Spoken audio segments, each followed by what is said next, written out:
So before we get into the highlights from yesterday, I want to kickstart the video off by getting the comment section rolling. Let me know down there, who do you think is going to win the NL MVP? Do you have Fernando Tatis Jr. winning it, Bryce Harper, Juan Soto, Freddie Freeman, Max Muncy? There are a ton of different dudes that deserve votes, but who's the number one guy? What's going on, everyone? It's Fuzzy. Welcome back to yet another MLB recap. If this is your first time on the channel, do not be afraid to hit that subscribe button because we do this every single day. And also, if you're going to any baseball games anytime soon, use code Fuzzy on SeatGeek to save yourself 20 bucks off your entire order. 3 teams are now tied for first place in the AL wildcard race. The Padres, they're facing off against the Giants in one of the biggest series of the year, at least for the Padres. And Juan Soto, the dude is making history. I wish that the Nationals were in the playoff picture. Even though they're not, he's still gonna get a ton of MVP votes because he's making history. The only other guy to do what he's doing is Ted Williams and Barry Bonds. Well, a few other guys, but we'll talk about it. Now, real quick before we get into the highlights from yesterday, let's go ahead and talk about the injury updates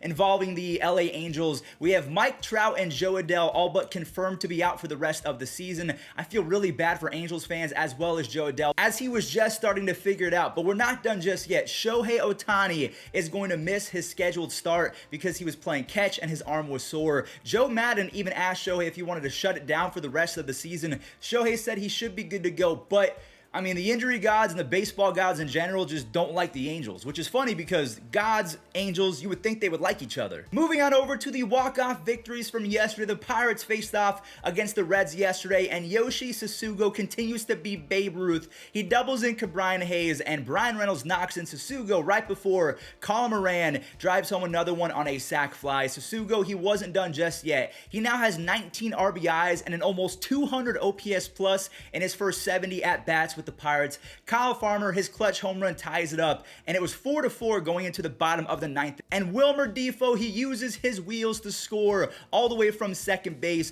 The Reds fall to 3-7 in their last 10, and they have a bottom 5 offense over the last 15 to 20 games. So the Reds, they have lost 4 consecutive games, and they desperately need the Giants to beat the Padres. So we'll talk about that game in just a moment, because the other walk-off came courtesy of the Phillies. They beat the Cubs 6-5. It was a must-win game. Didi Gregorius, he brings in one on a double play, and Freddie Galvis, he unloads on this ball, a 2-run shot off the scoreboard. Frank Schwindel, Frank the Tank, he socks a 2-run Oppo Taco, and JT Realmuto answers with an RBI single for Ranger Suarez. Ranger Suarez, he had a base hit, a double yesterday, and on top of that, he had 8 strikeouts in 6 innings. He has a 1.5 ERA, so the Phillies found a stud in Ranger. Jose Alvarado unfortunately gives up the lead, he blows it, but JT Realmuto has his back. He gets the lead back, and the bullpen holds it. Never mind. Matt Duffy hits a home run to tie it up. Now, luckily, the Phillies do come back to walk it off on a wild pitch. So, yeah, the Phillies, they need the Braves to lose now. Let's go ahead and talk about the Braves game because they were facing off against the red-hot Rockies.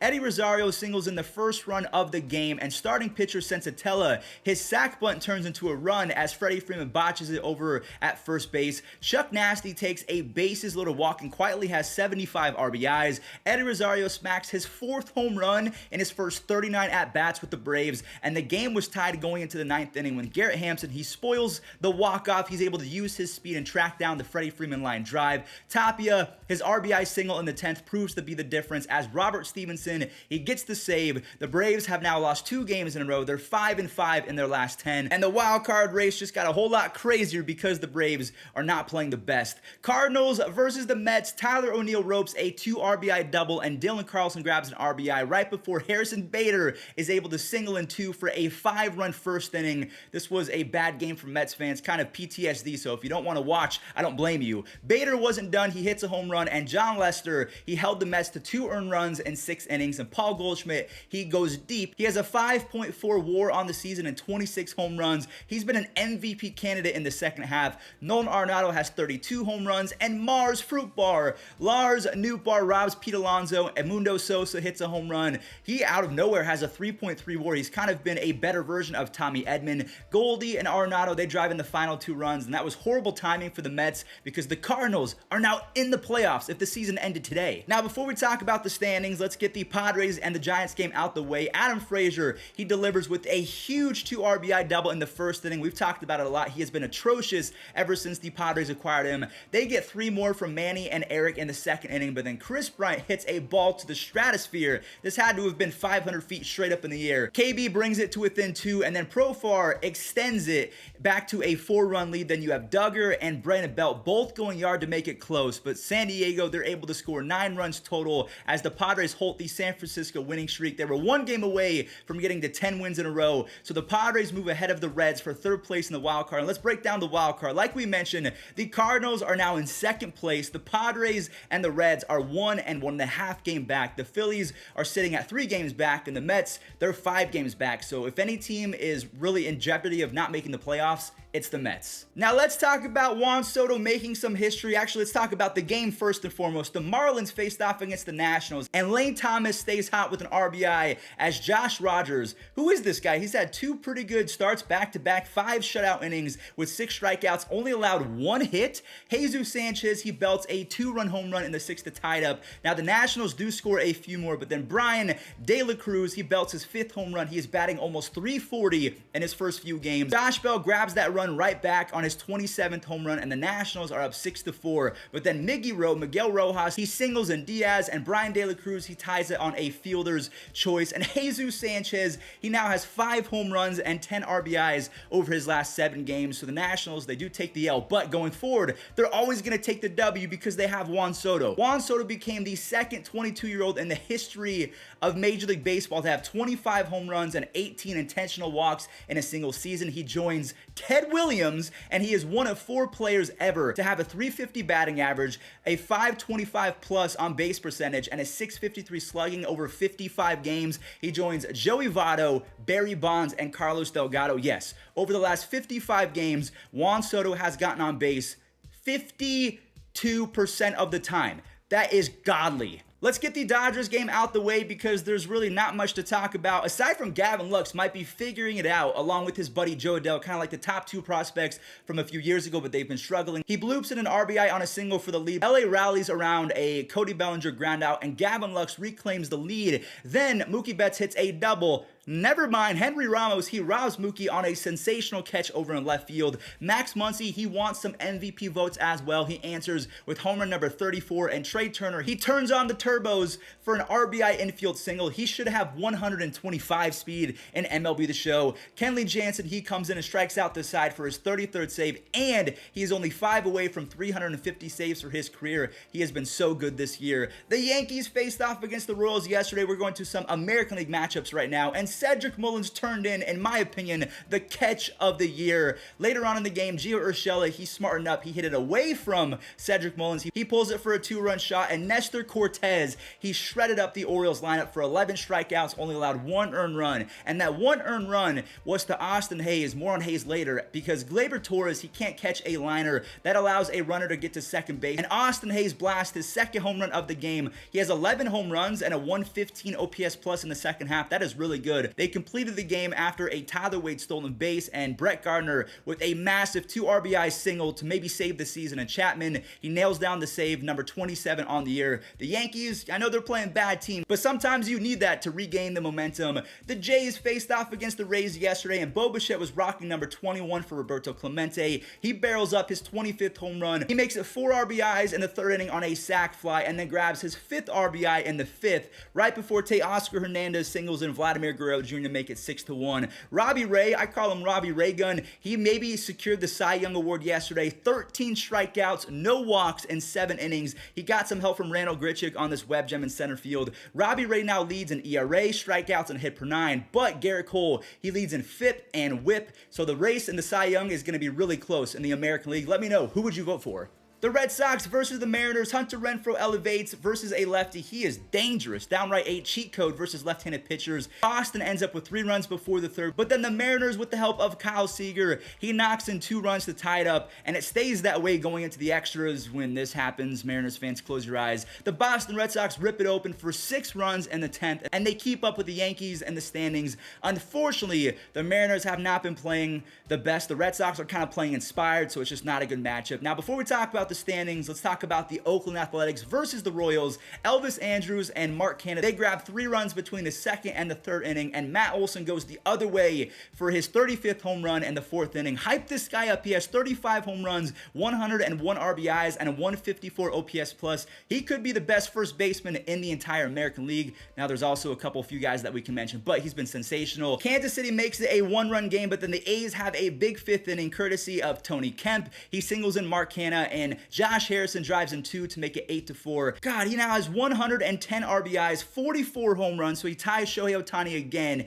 Harrison has a big day with 3 RBIs. Marte and Davis make it a 4-run 7th inning. Now, shout out to Andrew Benintendi. He went 5 for 5, so his OPS plus is back over 100. And Chafin, even though Benny goes 5 for 5, he gets his 4th save of the year. The wild card, you have the Jays and the Yankees with the same record. The Boston Red Sox are up there for first. I don't even know really how to read this because they have 1 more loss, but it says that they're not behind.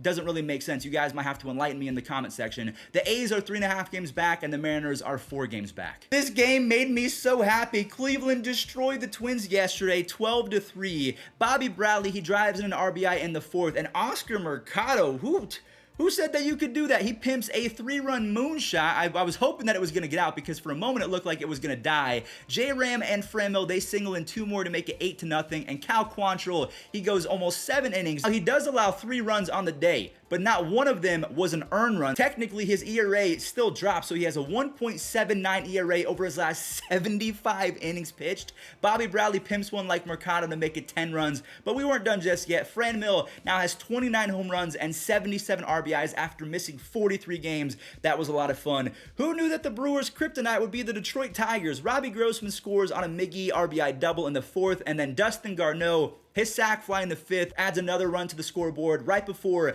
Derek Hill triples in Willie Castro. And Matt Manning had the best start of his young career. He had 6 strikeouts in 6 innings, only allowed 2 base hits. Dustin Garneau hits a home run, and Michael Fulmer, he converts a 2-inning save with 4 strikeouts. So right after the Tigers won a series against the Rays, they swept the Milwaukee Brewers. Imagine how good they're going to be when they sign Carlos Correa, and they call up Spencer Torkelson, Riley Green, and they sign a few more bullpen guys. The Tigers are far from elite right now, but going into 2022, their young core, along with the Marlins, I like what they're doing. I don't know where Jake Myers came from, but he has been terrific ever since the Astros called him up. He now has 5 home runs and 22 RBIs in his first 34 games. Marwin Gonzalez, he goes back-to-back as Chas McCormick. He singles in 2 more in the 4th inning, and Yordan Alvarez with a perfect RBI double, 111 miles per hour off the bat. Jose Urquidy was nearly unhittable, 6 innings, 6 strikeouts, only allows 2 base hits, and Kyle Tucker continues to impress. He now has 26 home runs, 83 RBIs,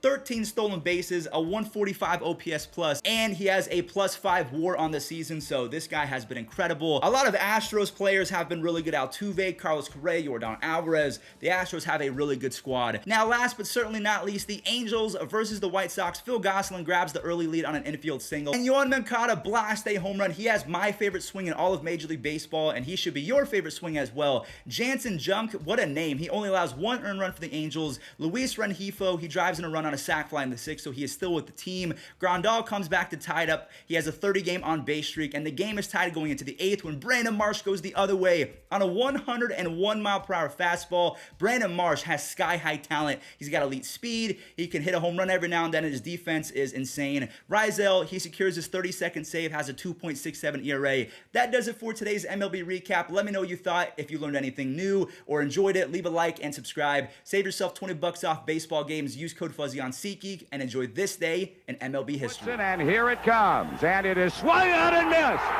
And Tom Browning has pitched a perfect game. 27 outs in a row, and he is being mobbed by his teammates. Just